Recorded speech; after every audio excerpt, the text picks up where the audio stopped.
नमस्कार, सुप्रभात। आप देख रहे हैं खबर एचपी और समय हो चला है हिमाचल की 25 बड़ी खबरों को जानने का। तो आइए एक नजर डालते हैं 25 बड़ी खबरों पर फटाफट अंदाज में। इससे पहले यदि आप वीडियो को लाइक नहीं किए तो लाइक कर दीजिए और चैनल को सब्सक्राइब कर लीजिए।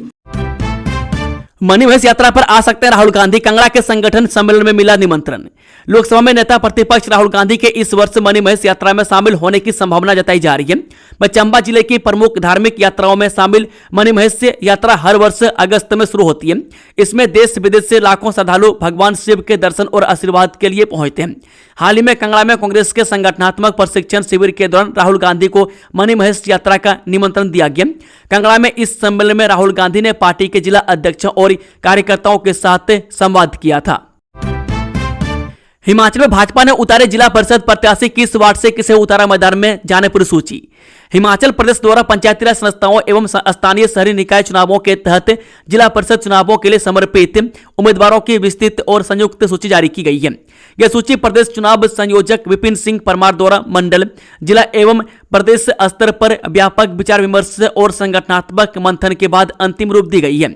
पार्टी ने स्पष्ट किया कि उम्मीदवारों के चयन में संगठन के प्रति निष्ठा, जनसेवा का अनुभव, क्षेत्रीय संतुलन और स्थानीय स्तर पर स्वीकार्यता को सर्वोच्च प्राथमिकता दी गई है। हालांकि जिला परिषद चुनाव पार्टी चिन्ह पर नहीं होते, लेकिन फिर भी भाजपा ने अपने अधिकृत प्रत्याशी उतारने का फैसला लिया है। वहीं कांग्रेस अपने प्रत्याशी नहीं देगी, बल्कि जो लड़ना चाहे लड़ सकते हैं। हिमाचल तकनीकी विश्वविद्यालय की 16 केंद्रों पर होगी प्रवेश परीक्षा, एडमिट कार्ड जारी। हिमाचल प्रदेश तकनीकी विश्वविद्यालय हमीरपुर ने HPCET 2026 प्रवेश परीक्षा के लिए 10 जिलों में 16 केंद्र बनाए गए। इस वर्ष प्रवेश परीक्षा के लिए 9704 अभ्यर्थियों ने ऑनलाइन आवेदन किया है। बीटेक के लिए 5575 और बी फार्मेसी के लिए 3085 आवेदन मिले। इसके अलावा 380 अभ्यर्थियों ने बीटेक और बी फार्मेसी के लिए आवेदन किया है। इसके अलावा MBA के लिए 303 और MCA के लिए 262 आवेदन आए हैं। तकनीकी विश्वविद्यालय की प्रवेश परीक्षा 9 और 10 मई को होगी। सीएम सुक्खू के गांव की अदिति ने चमकाए नाम, प्रदेश भर में प्राप्त किया 6ठा स्थान। पापा आज गुलाब जामुन लाना, मैं प्रदेश स्कूल शिक्षा बोर्ड की मेरिट सूची में आई हूं। वहीं भावड़ा गांव की अदिति ने 12वीं कक्षा की मेरिट सूची में अपना नाम देकर अपने पिता को फोन करके खुशी से जताते हुए यह बात कही। इस एक वाक्य में उसकी वर्षों की मेहनत, सपने और संघर्ष सब झलक उठे। इसके बाद उन्होंने आंगनबाड़ी केंद्र भावड़ा में बच्चों को पढ़ा रही अपनी माता मीना कुमारी को सूचना दी और स्कूल में जाकर शिक्षकों से मुलाकात की। मुख्यमंत्री सुखविंदर सिंह सुक्खू के गांव भावड़ा की अदिति ने 12वीं कक्षा की मेरिट सूची में संकाय में प्रदेश से भर 6ठा और जिले में प्रथम स्थान प्राप्त किया है। मंडी में तेज रफ्तार कार हाइड्रा से टकराई, 3 युवकों की मौत, 2 गंभीर घायल, क्षेत्र में शोक की लहर। बलघाटी के अंतर्गत सोमवार रात एक दर्दनाक सड़क हादसे में 3 युवकों की मौत हो गई, जबकि 2 अन्य गंभीर रूप से घायल हो गए। रात एक कार नंबर H828322 नेरचौक से सुंदरनगर की ओर जा रही थी। इसी दौरान सड़क किनारे खड़े हाइड्रा से कार की जोरदार टक्कर हो गई। हादसे के समय कार में 5 लोग सवार थे। हिमाचल प्रदेश में 8 मई तक खराब रहेगा मौसम, किसानों और बागवानों को नुकसान, जाने सब कुछ। हिमाचल प्रदेश में बदले मौसम के बीच रोहतांग में बर्फबारी हुई। शिमला सहित प्रदेश के कई शहरों में बादल बरसे। सिरमौर में घर पर पेड़ और कार पर पत्थर गिरा। प्रदेश के निचले इलाकों में बारिश से पारे में गिरावट दर्ज हुई है। किसानों और बागवानों की चिंता बढ़ गई है। बता दें कि सोमवार को प्रदेश के अधिकांश इलाकों में हल्के बादल छाए रहने के साथ धूप खिली रही। ऊना में अधिकतम तापमान 31 डिग्री सेल्सियस रिकॉर्ड हुआ। प्रदेश में मंगलवार को भी बारिश से अंधड़ और ओलावृष्टि का येलो अलर्ट जारी हुआ है। 8 मई तक प्रदेश में मौसम खराब बना रहने का पूर्वानुमान है। लोकसेवा आयोग की वेबसाइट पर अब हर भारतीय भाषा में जानकारी, भर्ती आवेदन करने वाले युवाओं को मिलेगी राहत। डिजिटल दौर में सरकारी सेवाओं को आम नागरिक तक पहुंचाने की दिशा में हिमाचल प्रदेश लोकसेवा आयोग ने अपनी आधिकारिक वेबसाइट को बहुभाषी बनाने का फैसला लिया। इसके लिए भाषिनी टूल्स यानी कि नेशनल लैंग्वेज ट्रांसलेशन मिशन का एक एकीकरण शुरू कर दिया गया। इस पहल से अब वेबसाइट पर उपलब्ध हर महत्वपूर्ण जानकारी विभिन्न भारतीय भाषाओं में पढ़ी और समझी जा सकेगी। नई व्यवस्था लागू होने के बाद अभ्यर्थी अपनी पसंद की भाषा में भर्ती से जुड़ी सूचनाएं, आवेदन प्रक्रिया और दिशा निर्देश से आसानी से देख सकेंगे। इससे खास तौर पर ग्रामीण और दूरदराज क्षेत्रों के युवाओं को बड़ा लाभ मिलेगा, जिन्हें अंग्रेजी या हिंदी में जानकारी समझने में कठिनाई होती है। अब भाषा किसी भी प्रतिभा के आगे बाधा नहीं बनेगी। आयोग के अनुसार इस पहल का उद्देश्य सेवाओं को अधिक पारदर्शी, समावेशी और नागरिक केंद्रित बनाना है। वहीं भाषिनी टूल्स के माध्यम से कंटेंट का अनुवाद और इंटरेक्शन सरल होगा, जिससे अभ्यर्थियों को आवेदन भरने से लेकर परीक्षा सक्रिय तक के हर चरण को समझने में आसानी होगी। इससे गलतियों की संभावना भी कम होगी। आयोग पहले ही अपनी वेबसाइट पर दिव्यांगजनों सहित सभी वर्गों के लिए कई एक्सेसिबिलिटी फीचर्स लागू कर चुका है। अब बहुभाषी सुविधा जुड़ने से प्लेटफॉर्म और अधिक उपयोगी और समावेशी बन जाएगा। हिमाचल प्रदेश में स्कूल के खेल मैदान को लेकर विवाद, प्रधानाध्यापका और युवाओं का बहस का वीडियो हुआ वायरल। जी हां, कुल्लू जिले की ग्राम पंचायत कलेहली स्थित राजकीय मॉडल प्राथमिक विद्यालय में एक विवादित मामला सामने आया है, जो क्षेत्र में चर्चा का विषय बना लिया। विद्यालय की प्रधानाध्यापका पर स्थानीय युवाओं के साथ कथित अभद्र व्यवहार करने के आरोप लगे, जिसका वीडियो भी सोशल मीडिया पर तेजी से वायरल हो रहा है। प्राप्त जानकारी के अनुसार गांव के कुछ युवा जो इसी स्कूल के पूर्व छात्र रह चुके हैं, विद्यालय के मैदान में नियमित रूप से क्रिकेट खेलते हैं और समय समय पर स्कूल परिसर की देखरेख में भी सहयोग करते हैं। बताया जा रहा है कि घटना के दौरान जब युवा मैदान में खेल रहे थे, तब प्रधानाध्यापिका ने उनसे कथित तौर पर मोबाइल में वीडियो बनाते हुए बहस करती हुई दिखाई दे रही है, जिसमें वह युवाओं से कह रही है कि जब तक वह यहाँ है तब तक कोई भी यहाँ नहीं आ सकता।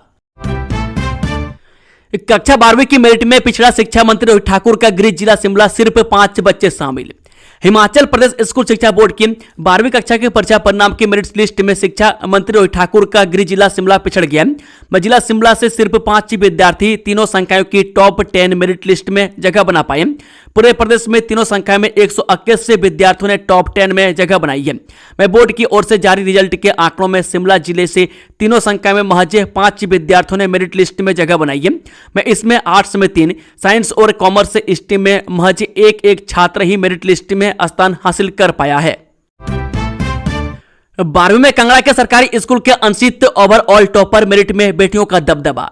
हिमाचल प्रदेश स्कूल शिक्षा बोर्ड ने सोमवार को 12वीं कक्षा का वार्षिक परीक्षा परिणाम घोषित कर दिया। कोरोना काल को छोड़कर पहली बार परीक्षा परिणाम 92.02% रहा है, जो पिछले वर्ष के मुकाबले 8.86% अधिक है। 8 संकाय में जिला कांगड़ा के PM श्री सरकारी वरिष्ठ माध्यमिक स्कूल भवाराना के अंशित कुमार ने 500 में 496 यानी कि 99.2% अंक हासिल कर पहला स्थान हासिल किया। अंशित ओवरऑल मेरिट सूची में भी टॉपर है। विज्ञान संकाय में कांगड़ा के the new era school of science से छतली की साहिला कश्यप ने 500 में 495 यानी कि 99% अंक लेकर टॉप किया। वहीं कॉमर्स में saint DR public school Gagret Una की यशस्विनी चौहान एवं कृषिका और जिला कांगड़ा के ABM सीनियर सेकेंडरी स्कूल पहाड़ा के आयान ने 500 में 491.98% अंक लेकर संयुक्त रूप से प्रथम स्थान हासिल किया है।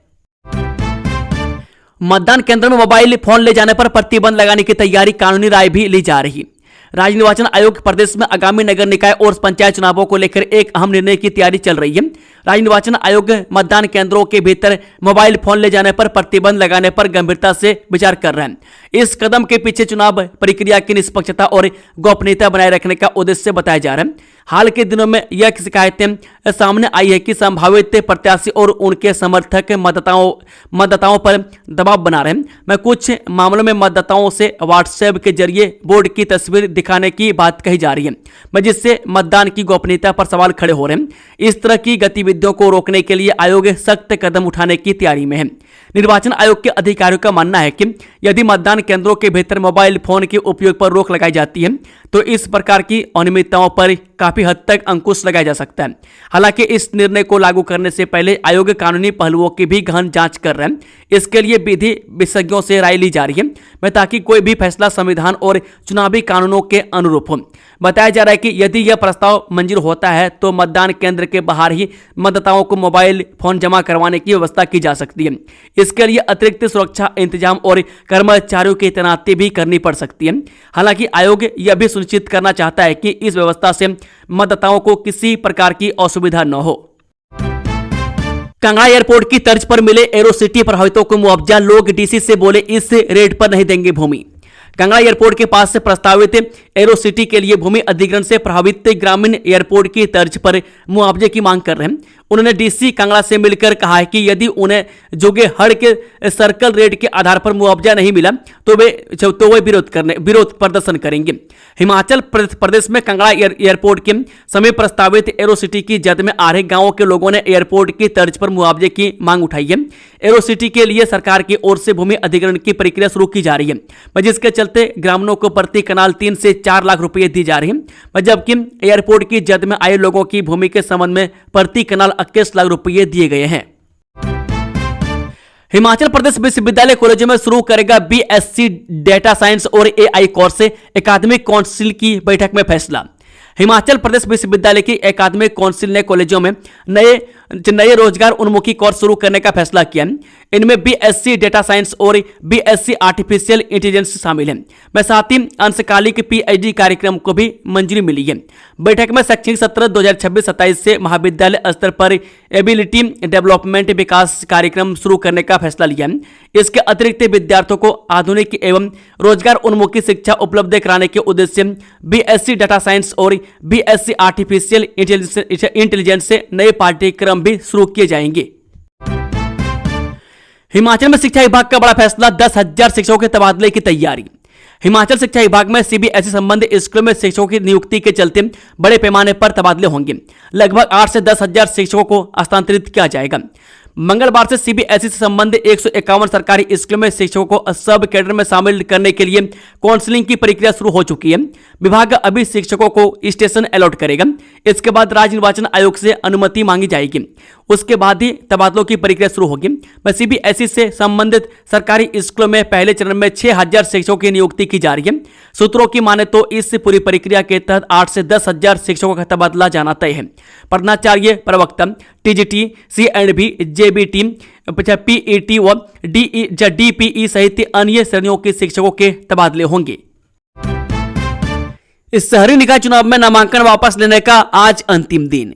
हिमाचल प्रदेश के 51 शहरी निकायों के चुनाव के लिए राज्य में कुल 449 पदों के लिए 14 से 11 उम्मीदवारों के बीच अब खुली जंग होगी। हालांकि चुनावों की प्रक्रिया अभी जारी है। ऐसे में 6 मई को राज्य के कई क्षेत्रों में बन रहे राजनीतिक समीकरणों के बीच कुछ उम्मीदवार अपना नामांकन भी वापस ले सकते हैं। ऐसे में हो सकता है कि चुनाव लड़ने वाले कुछ उम्मीदवारों की संख्या में कमी आ सकती है। एरो सिटी प्रभावितों को कितना मिलेगा मुआवजा, सीएम के समक्ष पहुंचा मामला। कंगड़ा जिला में गगल एयरपोर्ट के समीप प्रस्तावित एरो सिटी परियोजना के प्रभावितों को उचित मुआवजा देने का मामला सीएम सुक्खू के समक्ष उठा है। साथ ही मुआवजा दरों को पुनर्निर्धारण करने की भी मांग रखी गई है। इसी को लेकर उप मुख्य सचेतक केवल सिंह पठानिया ने मंगलवार को मुख्यमंत्री सुखविंदर सिंह सुक्खू से मुलाकात कर इन दोनों मांगों को प्रमुखता के साथ उनके समक्ष रखा है। जानकारी के अनुसार केवल सिंह पठानिया मंगलवार को सीएम सुखविंदर सिंह सुक्खू से भेंट की। इस दौरान उन्होंने सीएम को गगल एयरपोर्ट के पास प्रस्तावित एरो सिटी परियोजना पर चर्चा की। साथ ही जानकारी दी कि इसके लिए जिला प्रशासन की ओर से भूमि अधिग्रहण की प्रक्रिया जारी है।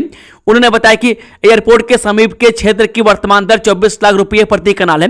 उप मुख्य सचेतक ने मुख्यमंत्री से प्रभावित क्षेत्र के लोगों को उचित मुआवजा सुनिश्चित करने के लिए इसकी दरों का पुनर्निर्धारण करने का सीएम से आग्रह किया, ताकि भूमि अधिग्रहण की प्रक्रिया पूरी तरह से पारदर्शी हो सके। महिला आरक्षण बिल पर झूठ बोल रहे पीएम मोदी, देश भर से महिलाएं प्रधानमंत्री को भेजेंगी 10 लाख पोस्ट कार्ड। महिला कांग्रेस की राष्ट्रीय अध्यक्ष अलका लंबा ने केंद्र सरकार और भाजपा पर तीखा हमला बोला। शिमला में मीडिया से बातचीत करते हुए अलका लंबा ने कहा कि महिला आरक्षण बिल नारी शक्ति वंदन अधिनियम 2023 में ही पारित हो चुका है, लेकिन इसे अब तक लागू नहीं किया गया। लंबा ने मांग की कि 543 लोकसभा सीटों पर महिला आरक्षण बिल को तुरंत लागू किया जाए और भाजपा को महिला विरोधी करार दिया। अलका लंबा ने कहा, प्रधानमंत्री मोदी महिला आरक्षण बिल पर झूठ बोल रहे हैं। भाजपा ने महिला आरक्षण बिल नहीं बल्कि परिसीमन बिल लाने की कोशिश की थी, जिसे विपक्ष की एकजुटता ने गिरा दिया। महिला कांग्रेस देश भर में इस मुद्दे को लेकर बड़ा अभियान चला रही है। वह पोस्ट कार्ड अभियान के तहत जुलाई में होने वाले मानसून सत्र से पहले प्रधानमंत्री को देश भर की महिलाओं द्वारा लगभग 10 लाख पोस्ट कार्ड भेजे जाएंगे, जिनमें महिला आरक्षण बिल 2023 को लागू करने की मांग होगी। लुहरी जल विद्युत परियोजना के प्रभावितों को मिलेगा ये लाभ। 31 मई तक करें आवेदन। शिमला और कुल्लू जिले में निर्माणाधीन लुहरी जल विद्युत परियोजना की स्टेज 1 से प्रभावित परिवारों को राहत देते हुए प्रशासन ने पुनर्वास एवं पुनर्व्यवस्थापन योजना के तहत अपने विकल्प में बदलाव करने के अंतिम अवसर प्रदान किया है। यह सूचना एसडीएम रामपुर बुसर व हर्ष अमरेंद्र सिंह द्वारा जारी की गई है। सतलुज नदी पर रामपुर क्षेत्र में निरत के पास बन रही लुहरी जल विद्युत परियोजना की क्षमता 210 मेगावाट की है। यह परियोजना SJVN लिमिटेड द्वारा विकसित की जा रही है। मैं इसके निर्माण से क्षेत्र की कई पंचायतें प्रभावित हो रही है। प्रभावित परिवारों के पुनर्वास को लेकर प्रशासन ने स्पष्ट दिशा निर्देश जारी किए हैं मैं ताकि सभी पात्र लोगों को पुनर्वास एवं पुनर्व्यवस्थापन योजना का लाभ मिल सके। इसको लेकर स्थानीय प्रशासन ने सार्वजनिक की सूचना जारी कर दी है। सैलानियों के लिए मणिकर्ण घूमना हुआ महंगा। कसोल साडा बैरियर पर 400 तक का बढ़ा प्रवेश शुल्क। हिमाचल प्रदेश की खूबसूरत मणिकर्ण घाटी घूमने आने वाले सैलानियों के लिए अब सफर पहले से महंगा हो गया है। जिला कुल्लू के कसोल स्थित साडा बैरियर पर प्रवेश शुल्क में बढ़ोतरी कर दी गई है। विशेष क्षेत्र विकास प्राधिकरण के इस फैसले के बाद अब बाहरी राज्यों से आने वाले पर्यटकों को ज्यादा शुल्क देना होगा। बता दें कि नई दरों के अनुसार अब छोटे वाहनों यानी कि कार आदि के लिए शुल्क 100 रुपये से बढ़ाकर 150 रुपये कर दिया गया। वहीं बड़े वाहनों के लिए यह शुल्क 100 रुपये से बढ़ाकर 200 रुपये कर दिया गया। 13 सीटर ट्रेवलर का शुल्क भी 300 रुपये से बढ़ाकर 400 रुपये कर दिया गया। इसके अलावा बसों और ट्रकों के लिए 500 रुपये शुल्क तय किया गया।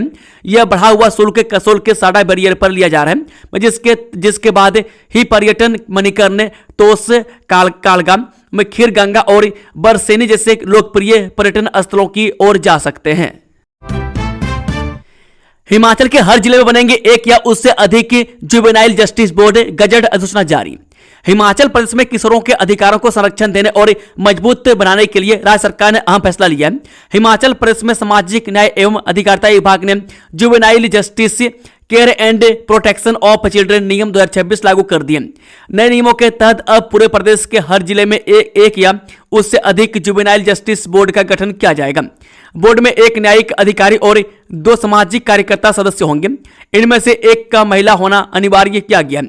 सामाजिक कार्यकर्ताओं के लिए कम से कम 7 वर्ष का अनुभव और आयु सीमा 35 से 65 वर्ष तय की गई है। इसको लेकर राज्य सरकार की ओर से गजट अधिसूचना जारी कर दी गई है। मणि तक खुला रोहतांग सड़क मार्ग। 19 मई तक इस दिन बंद रहेगी सड़क। जिला कुल्लू की पर्यटन नगरी मनाली में मणि तक रोहतांग सड़क मार्ग को गाड़ियों के लिए खोल दिया गया। डीसी कुल्लू अनुराग चंद्र शर्मा द्वारा रोहतांग मार्ग पर यातायात व्यवस्था को लेकर आदेश जारी किए गए।